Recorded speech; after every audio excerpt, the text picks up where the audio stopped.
Alors, on est reparti sur BPI France Metaverse Vision.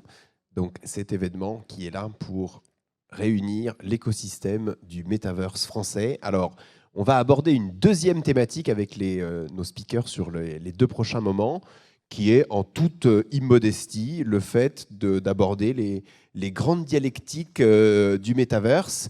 Et pour parler de ces grands sujets, on accueille 3 speakers qui incarnent, on va dire, voilà, des entreprises un peu leaders de l'écosystème, à la fois des contenus et de la tech en France. Je pense qu'il fallait au moins ça pour adresser ces sujets. Merci à tous les 3 d'être présents.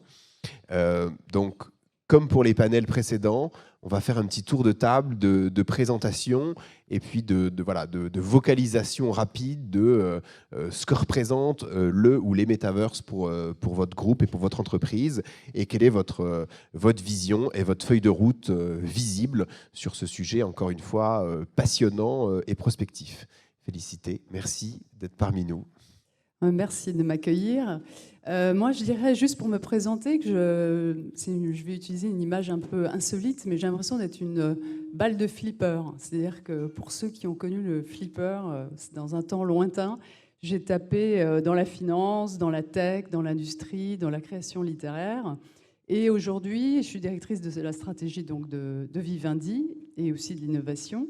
Et à ce titre, le métaverse à très court terme, pour nous, c'est un terrain qu'on a acheté dans Sandbox de 9 hectares et sur lequel, évidemment, on va accueillir des clients d'Avas, on va utiliser des IP de Canal, on va développer toutes sortes de projets, y compris de recrutement, d'avant-première. Enfin, on a énormément de projets. Mais au-delà de ce terrain, on a une vraie réflexion sur qu'est-ce que ça représente pour Vivendi en tant que Canal, que Gameloft, avec des savoir-faire particuliers, et aussi pour nos clients dans la publicité, d'être présents dans le métaverse. Et alors, il y a énormément de challenges, mais peut-être que c'est mieux de rebondir dessus une fois qu'on a fait notre petit tour de table. Parfait, avec plaisir. Nicolas, merci d'être là.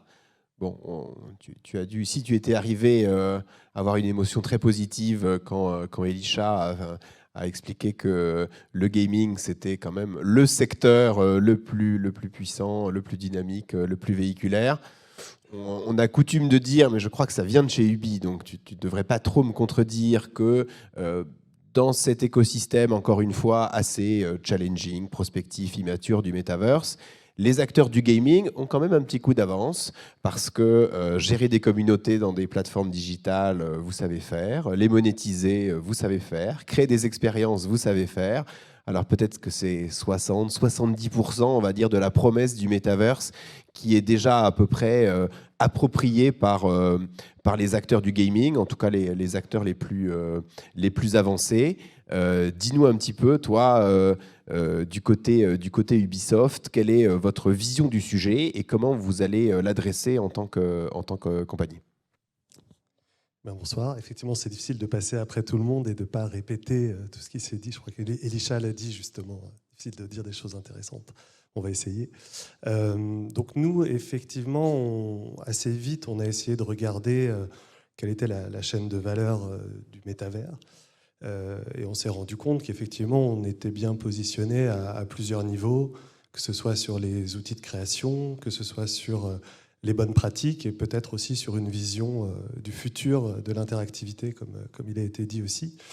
Donc on explore. Il se trouve aussi que ces dernières années, on a beaucoup exploré le Web 3 et on continue.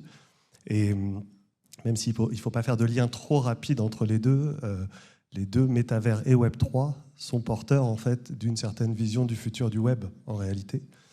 Et donc nous, on essaie d'explorer ça. J'ajouterais qu'Ubi, on est des créateurs de monde, donc c'est vrai que ça nous paraît assez naturel de se dire si une partie du métavers, c'est le fait d'être en 3D dans un monde qu'on doit reconstituer et sur lequel il faut repenser ce que c'est que, ça a été dit aussi, mais l'urbanisme, l'habitat, etc., on est aussi pas mal positionné. Donc on va continuer à explorer ça. et avec en tête ce qui fait aussi la force du gaming, c'est-à-dire comment on offre toujours plus de liberté à différents acteurs. Jusqu'à présent, c'était des gamers, nos utilisateurs. Aujourd'hui, les gamers, c'est tout le monde. Hein. C'est des données qui sont assez connues. Plus le temps passe et plus les jeunes générations jouent. Et donc, au fur et à mesure, très naturellement, là où il y a 30 ans, il y avait quelques millions de geeks, aujourd'hui, c'est 3,5 milliards et demain, c'est tout le monde. Donc, en fait, les gamers, c'est plus une désignation très pertinente. C'est plus un type de personne, c'est tout le monde. Donc il faut aussi réinterroger ce que ça veut dire que d'avoir des gens qui se retrouvent dans un environnement virtuel pour faire des tas d'activités différentes. Et comment est-ce que, effectivement, on peut reposer les questions des communautés, parce que certes, on les connaît, mais ça a été dit aussi un petit peu, c'est plus les mêmes communautés exactement. Donc il faut réinventer ça. Donc il y a plein de choses à réinventer dans un domaine qu'on croit bien maîtriser. Mais on ne maîtrise pas tout, effectivement. Merci Nicolas. Morgane, est-ce que tu peux nous dire un mot sur ton scope dans ton entreprise et puis votre vision du sujet qui, là, pour le coup, est aussi une vision... on a parlé beaucoup de contenu et expérience, mais évidemment, dans le sujet, il y a aussi des sujets d'infrastructure, de réseau, de tiers de confiance. Il va falloir avoir tous les facilitateurs à la fois technologiques et réglementaires pour que tous ces univers adviennent et soient utilisés de manière efficace et éthique. Quel est ton angle sur tout ça ? Déjà, merci pour l'invitation et merci pour l'organisation, parce que c'est à souligner, on a rarement l'occasion de tous se retrouver comme ça à l'écosystème autour de ces sujets, donc merci une fois encore. Pour répondre à la question, donc, Orange aborde le sujet de AR, VR, Metaverse, XR, sous différentes formes. La première, c'est sur l'approche métavers au sens avec un petit M. Je préfère parler de monoverse aujourd'hui parce qu'on est beaucoup sur des environnements, des mondes virtuels en silo qui ne communiquent pas entre eux, qui sont tout à fait fermés. Tu vois, j'ai fait l'intro sur le multi-metaverse et toi tu reviens au monoverse, ce qui prouve qu'il y a quand même du débat d'idées aujourd'hui. Donc ces approches en silo, ces mondes synthétiques qui sont pour nous une forme de transition vers ce nouvel Internet dans lequel on a besoin d'apprendre et de comprendre quels vont être les nouveaux usages. Ça a été dit plein de fois et le monde du jeu a, je pense, 15-20 ans d'avance pour bien décrypter cette nouvelle grammaire. Et ça, on en est conscient chez Orange. Et donc, on regarde ça précisément pour comprendre comment nos clients vont interagir demain avec nos services, avec nos offres, avec nos produits. Donc ça, c'est un premier élément, c'est une première étape. Et aujourd'hui, les réseaux sont là.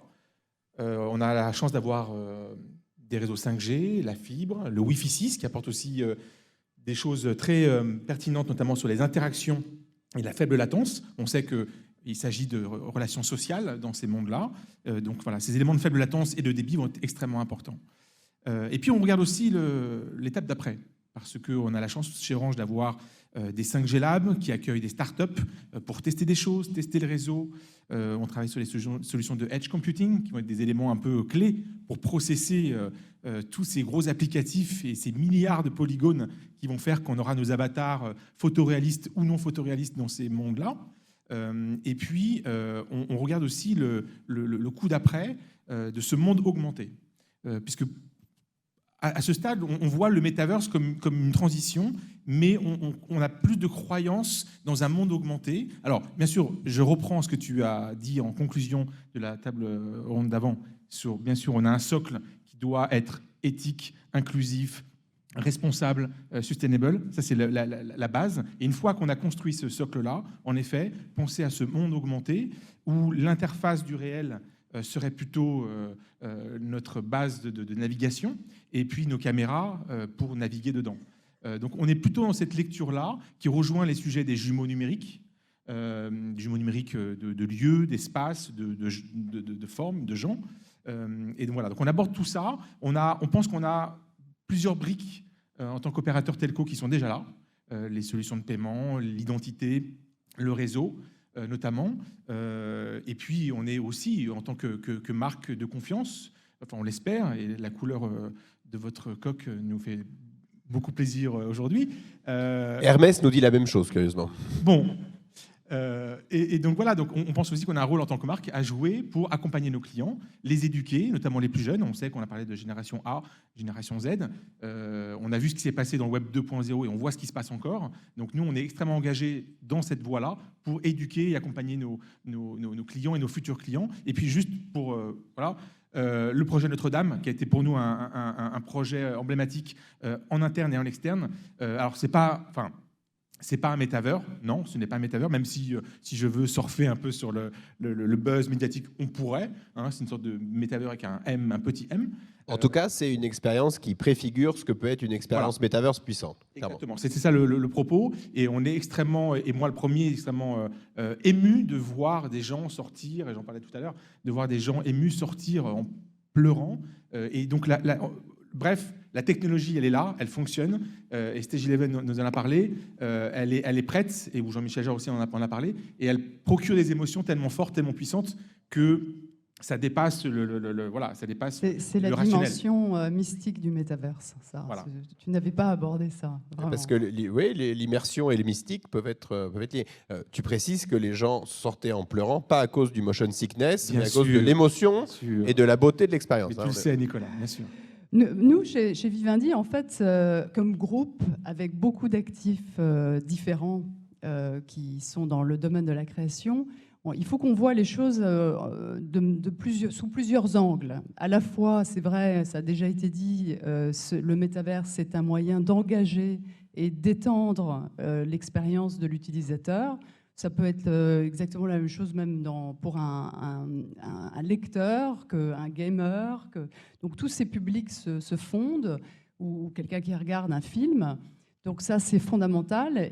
Mais ça pose aussi des tas de questions qui ne sont pas résolues à ce jour, des questions de monétisation, parce qu'aujourd'hui, il y a une multiplication des métaverses, des monoverses. En tout cas, il y en a, ça pousse comme des champignons, mais ils ont tous des caractéristiques techniques différentes.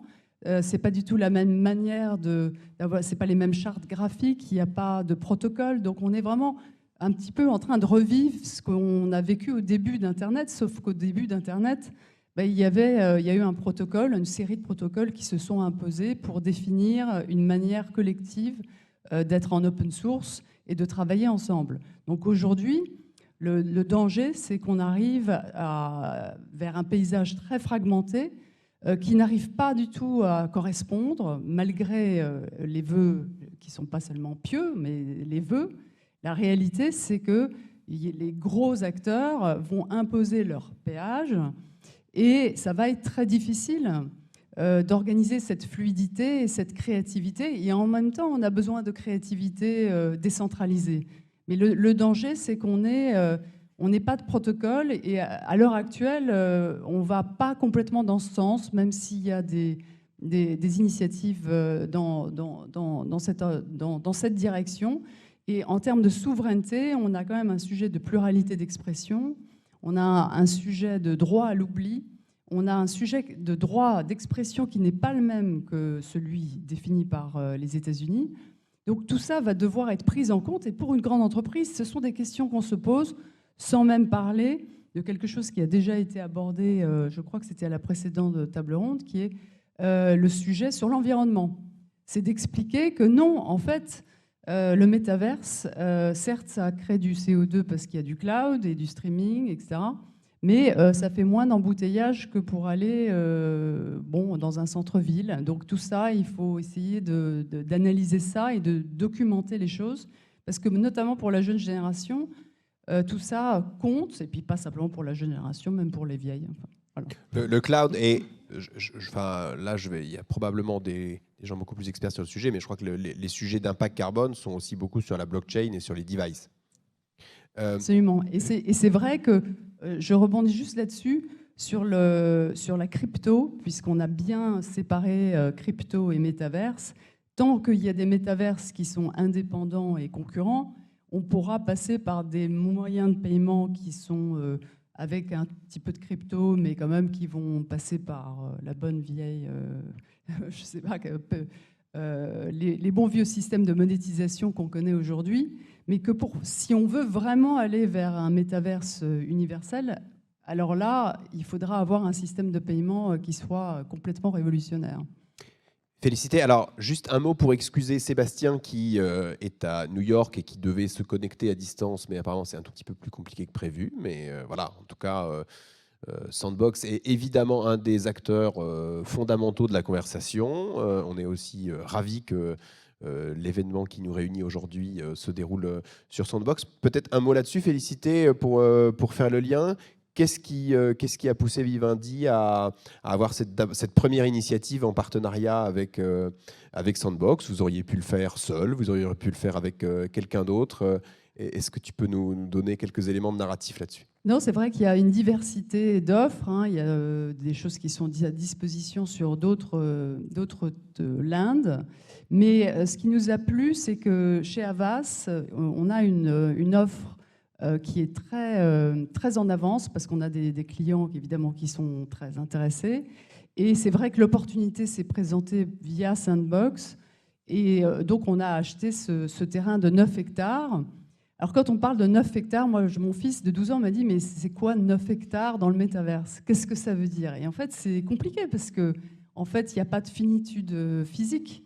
Dans le métaverse, il peut être illimité, mais il perd de sa valeur s'il est limité. Donc, il faut bien à un moment lui donner des frontières. Mais tout ça pour dire que, en fait, il faut aussi bien choisir ses voisins. Ça, c'est comme dans la vie réelle. Voilà, il faut choisir ses voisins. Et le driver, ça a été d'offrir à nos grands clients la possibilité de montrer, de faire de la publicité, d'offrir aux consommateurs, aux utilisateurs de Sandbox, un florilège de leurs produits, de leurs services. Donc c'est ça le driver et c'est ce qui amène en fait tout le reste aujourd'hui. Merci Félicité. Nicolas, tu as dit deux choses absolument cruciales qui sont en fait dans le monde d'aujourd'hui. Enfin, c'est plus une communauté de gamers, c'est l'humanité quand même globalement aujourd'hui pour caricaturer un peu le truc. Et le metaverse, évidemment, il y aura d'autres expériences. On en a cité quelques-unes, mais dans le metaverse, il y a évidemment des expériences d'entertainment, des expériences de gaming, mais potentiellement, c'est aussi une expérience d'interaction sociale. C'est travailler, c'est recruter, tu l'as dit, c'est se former aussi. Comment tu vois tout ça du point de vue d'Ubisoft? Est-ce que la vision d'Ubisoft, c'est d'embrasser ces nouveaux usages en partant du socle, encore une fois, qui est très fort? Ou est-ce que finalement, le courant principal, c'est le gaming? Quelles sont vos réflexions à ce stade sur ces différents sujets? Alors nous, on va partir sur deux réflexions différentes là-dessus. Il y a notre cœur de métier, qui est le divertissement et le jeu. Et ça, c'est quelque chose dont on ne s'écartera pas. Nos réflexions sont principalement là-dessus aujourd'hui. Et on peut dire que les monovers d'aujourd'hui, en fait, sont des espèces de POC. C'est des proof of concept de ce que pourrait être le métavers. Et on explore dans chacun de ces POC différents aspects qui peut-être se rencontreront un jour. Et donc nous, on a nos propres expérimentations à mener là-dedans, vraiment sur le gaming. Qu'est-ce que ça veut dire qu'un jeu avec, je ne sais pas, des milliers de joueurs concurrents? C'est des choses qui vont modifier fondamentalement le gameplay. Qu'est-ce que ça veut dire qu'un jeu où l'économie est portée par les joueurs? C'est des choses qu'on explore aussi, que l'écosystème Web3 explore. On fait aussi des explorations, je n'ai pas dit, mais sur tout ce qui est AR/VR. Et sur ces questions-là aussi, ça modifie pas mal la narration. Enfin, il y a des tas de choses à explorer déjà du point de vue divertissement. Alors pardon, je rebondis là-dessus avec une question un peu brutale. Est-ce que le metaverse a une composante XR ou pas forcément, de ton point de vue? La question piège. Non, de mon point de vue... J'essaye, j'en fais une par heure. Ouais, c'est pas mal. Non, de mon point de vue, c'est une composante importante, mais c'est pas la composante la plus proche de nous pour le métavers. C'est-à-dire qu'il va y avoir des tas de choses en XR, en AR/XR, qu'on ne pourra pas encore appeler tout à fait métavers. Pour ça, encore une fois, c'est une convergence. Enfin, je pense que ça a été dit, convergence des technologies, etc. AR/XR, en fait, la question derrière, c'est l'immersion. Et donc, quel type de device? AR/XR, c'est un des devices. Mais l'enjeu, c'est de pouvoir se connecter de plein de manières différentes à ce monde-là. Donc, pour moi, j'en fais pas une composante centrale, si on peut parler de ça, si on peut dire comme ça, mais c'est une composante importante pour un certain type d'expérience, encore une fois. L'exemple qu'on prend souvent, c'est que si vous avez envie d'acheter, je ne sais pas moi, des piles ou du papier ou des crayons, si vous n'en trouvez pas en bas de chez vous, vous n'allez pas aller dans un monde en 3D pour choisir quel type de pile vous voulez acheter. Amazon, ça marche beaucoup mieux quand même, enfin, ou n'importe quelle plateforme. Donc voilà, certains types d'expériences, certains types de devices, etc. Et pour revenir sur l'autre question, donc on a aussi cette question de la souveraineté. Et c'est là où nous, peut-être, on peut apporter quelque chose qui n'est pas au cœur du divertissement, c'est-à-dire qu'on a beaucoup d'outils qui peuvent servir d'autres usages. Et donc la question aujourd'hui, c'est, par exemple, on a un cloud, nous aussi, et donc qui est aussi en Europe, donc il y a aussi un positionnement à avoir ici. On a des moteurs qui ne sont pas commercialisés, qui ne sont pas publics, mais qui pourraient être des moteurs aussi européens, donc pour concurrencer les moteurs américains. En fait, quand on parle de souveraineté du métavers, il faut reprendre tout l'empilement technique dont on se parle, et si on commence à le faire, très compliqué de parler d'un métavers européen aujourd'hui. Il y a beaucoup trop de dépendances qui sont extra-européennes. Donc là-dessus, toutes les grandes entreprises technologiques françaises ont un rôle à jouer. Et Ubisoft, même si c'est d'abord une entreprise de divertissement, on a aussi des technologies à offrir dans ce cadre-là. Donc c'est aussi une réflexion qu'on porte. Je crois qu'il y a un sujet majeur, c'est l'accès au métaverse. Et aujourd'hui, il reste quand même très contraint, sauf dans une communauté très avertie. Mais globalement, il y a vraiment un sujet d'ID. Ça, c'est un des sujets sur lesquels on réfléchit et via des avatars. Je pense à Stage 11, qui fait des avatars hyper proches de la réalité. Mais vraiment, le sujet de l'ID, de l'accès, est un problème qui peut être une manière en Europe de récupérer un tout petit peu de latitude face au grand méta Google. Sachant que ça, malheureusement, en fait, c'est un problème qu'on rencontre déjà sur le web aujourd'hui. Ah ben voilà Seb. Problème qu'on rencontre déjà sur le web aujourd'hui et qu'il faut reposer à l'aune du métavers, effectivement. On va peut-être laisser la parole un peu à Seb qui vient de se connecter. Alors Sébastien, merci infiniment d'être là. Alors juste pour ton contexte, tu apparais actuellement sur un écran de 242 mètres sur 128, donc ça te met parfaitement en valeur. Et on est vraiment très très heureux que tu aies pu nous rejoindre. Merci infiniment pour ça. Donc, comme je le rappelais, cet événement, il est particulier parce que déjà, il réunit des acteurs de l'écosystème, de tous les secteurs, des startups, des corporates, des créateurs de contenu. Et donc ça, c'est des institutionnels et ça, c'est assez rare.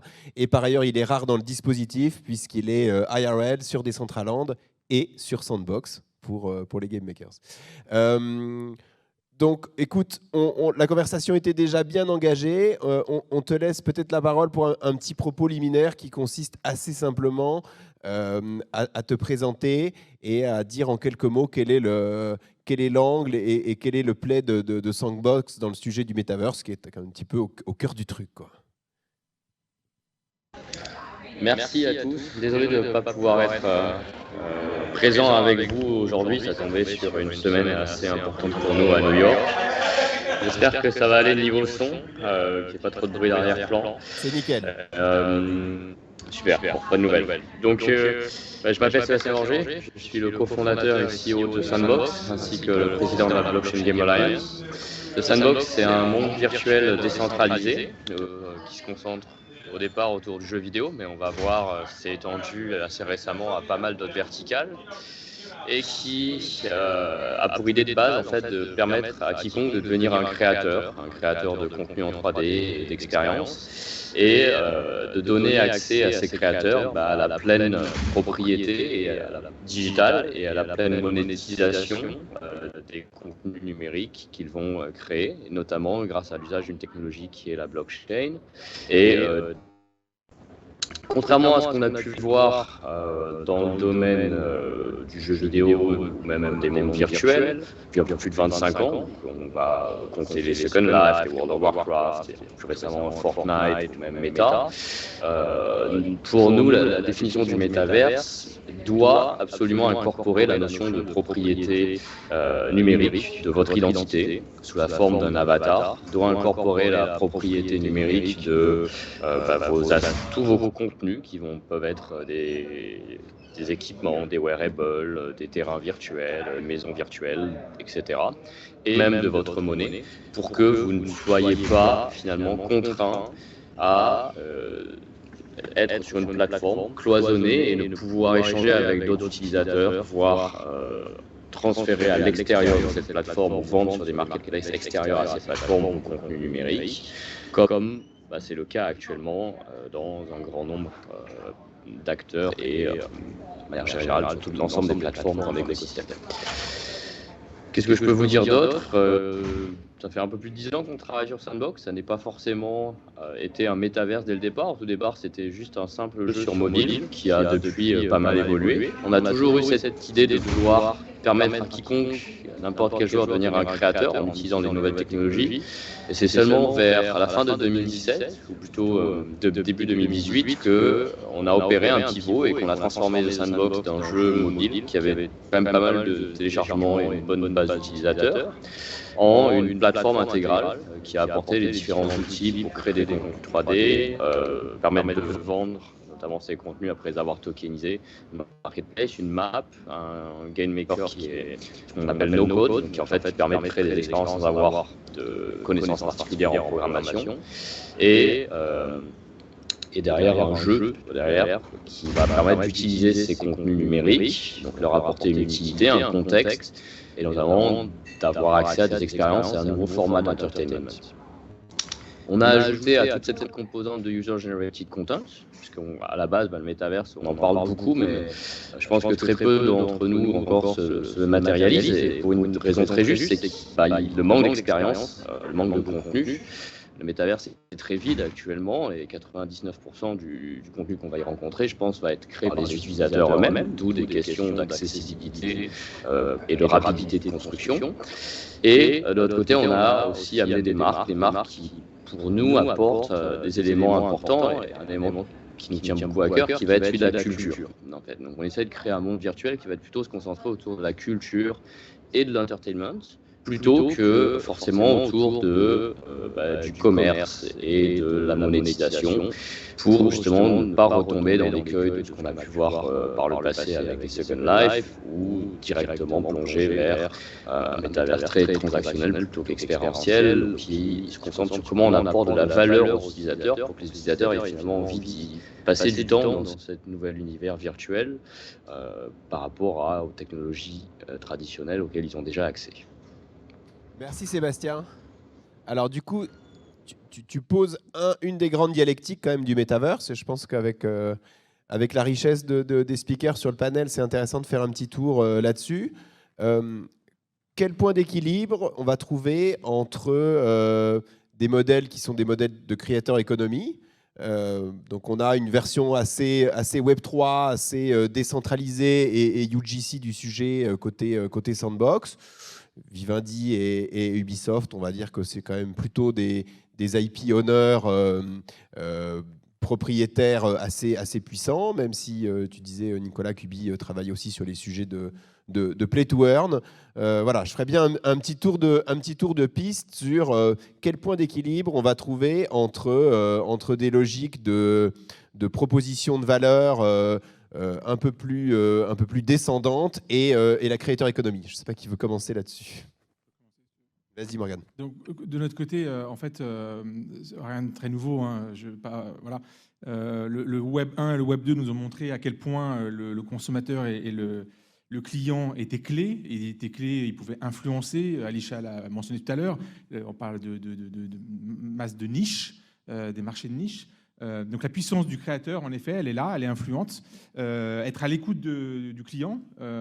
Et donc en gros, aujourd'hui, on en est dans cette version Web 3. Nous, ce qu'on retient, c'est deux mots-clés. C'est la notion de transparence.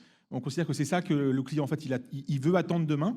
Et donc, du coup, ça questionne sur plein de parcours clients, voilà, d'éléments techniques. Et puis, ce qu'a expliqué très bien Sébastien, c'est l'ownership. Voilà, maîtriser sa création, pouvoir en être propriétaire, la monétiser, la partager comme il le souhaite. Et ça va même bien plus loin, puisque dedans, on met aussi toutes les datas qu'on pourrait... voilà, le like que j'ai fait m'appartient et je décide à qui je veux le donner, quelque part. Donc, nous, on retient ces deux éléments-là comme des éléments essentiels pour construire cette nouvelle étape de l'Internet vue du client. Félicité. Nous, chez Vivendi, on voit vraiment le métaverse comme un fantastique réservoir et découvreur de talents.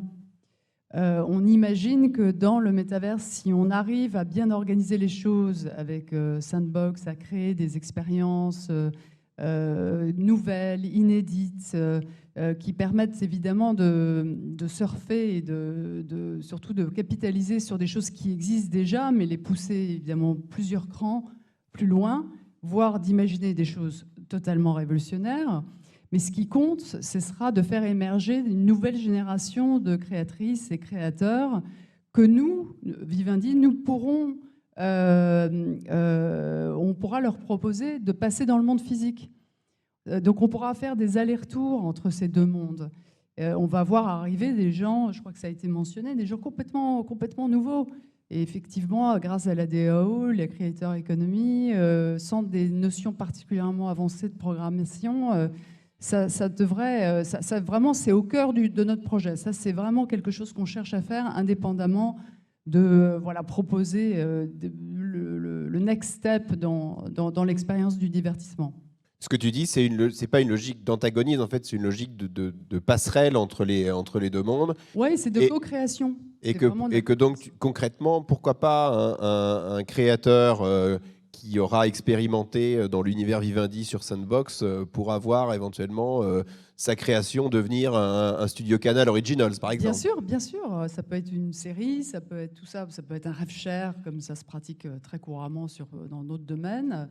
Tout à fait. Après, c'est des questions, effectivement, on rentre dans le nitty-gritty du ownership et c'était très juste de l'avoir évoqué. Nicolas, entre un studio de gaming, des communautés de joueurs, des communautés de créateurs, comment on gère ce triangle des Bermudes? Je pense que ce n'est pas un triangle des Bermudes, on ne disparaît pas là-dedans, au contraire. Non, justement, l'enjeu aujourd'hui, alors il y a énormément de réflexions dessus, mais c'est plutôt de se dire comment est-ce qu'on arrive à continuer à partager. Ce qui nous a guidés, nous, dans l'exploration du Web3, si on rebondit sur ce qui a été dit, c'était de se dire, les joueurs passent beaucoup de temps dans nos jeux. On n'a pas utilisé encore trop le terme d'attention economy, mais ça fait partie, économie de l'attention, ça fait aussi partie du débat. Les joueurs passent beaucoup de temps dans nos jeux. Selon le type de jeu et les outils à disposition, ils peuvent apporter de la valeur à ce jeu. Il y a une partie, si on donne les outils, de la valeur qui va être directement accessible à une communauté et aux communautés de joueurs, et donc qui va nous servir. Donc il y a une première question de comment est-ce qu'on peut redistribuer cette valeur. Donc on peut être à la fois le développeur et penser la redistribution de la valeur. Et puis il y a cette autre dimension qui est qu'aujourd'hui, il y a énormément de fanfiction, de tout un tas de types différents. Par exemple, sur Assassin's Creed, il y a énormément, si vous allez sur des forums, il y a énormément de textes. Il y a des gens qui écrivent des romans sur Assassin. Il y a des gens qui ont des idées de gameplay. Il y a des tas de choses. Et ces choses-là, finalement, ça reste en dehors de notre champ, en dehors de notre écosystème, alors qu'en fait, on pourrait avoir un écosystème partagé, faire de la co-création, mettre en valeur ces créateurs-là, etc. Donc il y a vraiment cette notion, et c'est le cœur pour moi de la décentralisation, hein. C'est comment on repartage deux choses, la valeur et la gouvernance. Et donc il y a cet enjeu-là aussi de se dire, ce que veulent les joueurs aujourd'hui, c'est peut-être un public en général, c'est s'approprier davantage les marques qu'ils aiment. Et là, peut-être on a des outils, enfin, pour rendre ça très concret, ce qu'on n'avait pas avant. Sébastien, il faut que tu rebondisses là-dessus, parce que tu disais deux choses importantes. C'est que Sandbox, c'est un lieu où à la fois on trouve des créateurs de manière totalement décentralisée et libre, et aussi des grands corporates. Et à la fois, tu disais qu'un un des challenges du Metaverse, je crois qu'il faut mieux que je regarde là, c'était de ne pas être dans un rapport trop utilitaire, trop transactionnel, parce que c'est ça aussi qui avait fait que les itérations précédentes du Metaverse n'étaient pas advenues. C'est quoi pour toi le rôle de Sandbox en tant qu'enabler de ces différentes parties prenantes et comment tu vois la manière d'articuler tous ces acteurs? Justement, je pense que pas mal de choses ont déjà été dites sur le sujet. Sandbox, c'est vraiment l'une des plateformes principales sur lesquelles on va pouvoir permettre aux marques de s'ouvrir à la co-création avec leur communauté. Et s'y ouvrir de manière non seulement accepter l'UGC d'une manière assez ouverte, mais vraiment même s'ouvrir complètement en permettant de mixer et remixer des contenus à travers toutes les marques, ainsi que ce fait par les utilisateurs, et leur donner un nouveau contexte, leur donner une nouvelle utilité au sein de ces expériences qui vont être publiées sur des landes, et des landes que certaines personnes vont pouvoir directement publier et potentiellement monétiser complètement comme leur propre business. Et donc, à partir de ce moment-là, en fait, on se rend compte de deux choses. C'est que les marques, finalement, acceptent complètement l'UGC, même pour l'encourager. C'est même l'un de nos premiers conseils. Quand une marque rentre dans Sandbox, on va les encourager à s'ouvrir à des nouveaux voisins sur la carte, à lancer des contenus officiels qu'elles vont permettre, qu'elles vont donner à leur communauté de fans pour qu'elles puissent créer des nouvelles expériences, des nouveaux jeux, et on va même incentiver cette création avec ce qu'on appelle des compétitions de création, pour justement promouvoir davantage. Et surtout, on va leur montrer, autant que possible, donc actuellement dans les saisons alpha de Sandbox, mais plus tard, ça se fera, je l'espère, organiquement, qu'avoir sur son propre land des contenus qui ne sont pas seulement ceux faits par la marque officiellement, mais ceux qui proviennent d'un écosystème complet qui est celui du Web3, ainsi que des contenus faits par d'autres marques, et c'est quelque chose qui est d'abord souhaitable et qui va être encore plus une reproduction créative, imaginative de ce que les utilisateurs veulent. Et ça se représente, puisque dès notre plus jeune âge, quand on manipule des Lego, quand on manipule d'autres jouets, quand on raconte des histoires, on prend plusieurs jouets et on les place et on se crée tout un univers. Souvent, on pourrait comparer ça un peu à un Toy Story ou autre, mais pour adultes, d'une certaine manière.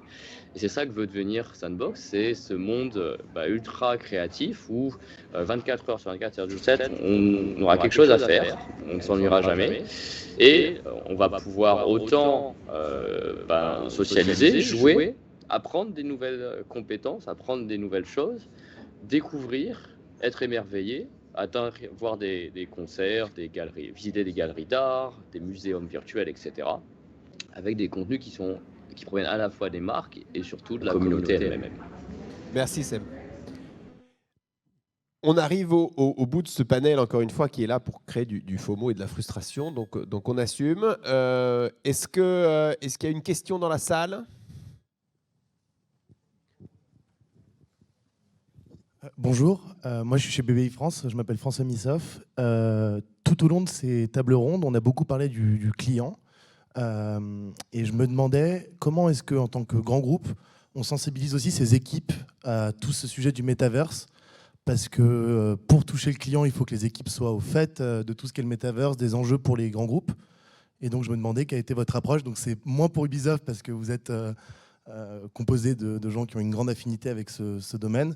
Mais pour un groupe comme Orange ou Vivendi, comment on sensibilise ces équipes à cette thématique ? Eh bien, déjà, il faut avoir de la conviction pour partager ses idées, sa vision aussi, et puis être pédagogue. Et puis, en effet, il faut prendre le temps. On ne l'a pas dit, mais cette technologie de la réalité virtuelle, on parle d'une machine à empathie. Et bien là, pour le coup, l'empathie, il en faut beaucoup parce qu'il faut vraiment prendre le temps et se mettre à la place de l'autre et vraiment expliquer. Et ça, dans différents types de domaines. Là, on est en train de le faire au niveau des ressources humaines. On a des travaux avec les ressources humaines pour à la fois les acculturer, pour qu'elles soient déjà au courant. Elles ont des enjeux, ces équipes, à recruter demain ces jeunes qui sont dans The Sandbox, Decentraland, dans VR Chat, etc. C'est nos futurs collègues. et nos futurs clients. Donc on a besoin d'éduquer, et donc du coup il y a un travail qui est fait. J'étais encore ce matin à un séminaire interne d'une division. Le secteur entreprise, vous imaginez bien, on a quelques milliers de clients, grands comptes, petits comptes, moyens comptes, qui se posent plein de questions, qui appellent leurs fournisseurs, opérateurs qui leur apportent du cloud, des services. Qu'est-ce qu'on fait avec le sujet NFT? Donc voilà, donc c'est tout un travail d'éducation et du coup, moi, je me nourris aussi de ces discussions et merci une fois encore à BPI parce que du coup, on a eu ma première échange il y a quelques mois de cela où on s'est dit les choses, dit OK, mais comment le marché va évoluer, c'est quoi le rôle de la France, l'Europe, tout ça. Et du coup, on se nourrit aussi de ces discussions-là pour alimenter cette vision. Nous, la manière dont on le fait, c'est qu'on mixe des gens qui n'ont rien à voir, qui n'ont pas du tout les mêmes profils. Il y a des gens très techniques, il y a des gens qui sont super bons en marketing, il y a des grands créatifs, il y a les gens dans les RH, il y a des juristes, parce qu'il y a, évidemment, on tombe quand même beaucoup dans des sujets très rapidement juridiques, réglementaires, et on mélange tout ça dans une espèce de machine à laver. Ça peut prendre n'importe quelle configuration, mais c'est vraiment la confrontation des personnalités, des sensibilités. Les gens voient les choses de leur fenêtre de gamers ou alors de producteurs de séries ou alors d'éditeurs. L'édition, c'est celle qui est quand même un tout petit peu en arrière, disons, dans ce domaine. Mais ça ne veut pas dire qu'il n'y ait pas d'intérêt. Et c'est vraiment très, très, très étonnant quand on met tous ces gens ensemble. Il y a une créativité absolument stupéfiante qui se produit. Et je dirais un dernier mot, il faut écouter chacun dans tous ces groupes, il faut écouter ses enfants. Parce que franchement, c'est nos enfants qui passent leur vie sur Discord et qui déjà passent en fait une grande partie de leur existence dans la virtualité. Ils sont très à l'aise. Merci infiniment à tous les quatre. Merci Sébastien d'avoir pu te connecter. Et merci beaucoup. Merci. Merci à tous.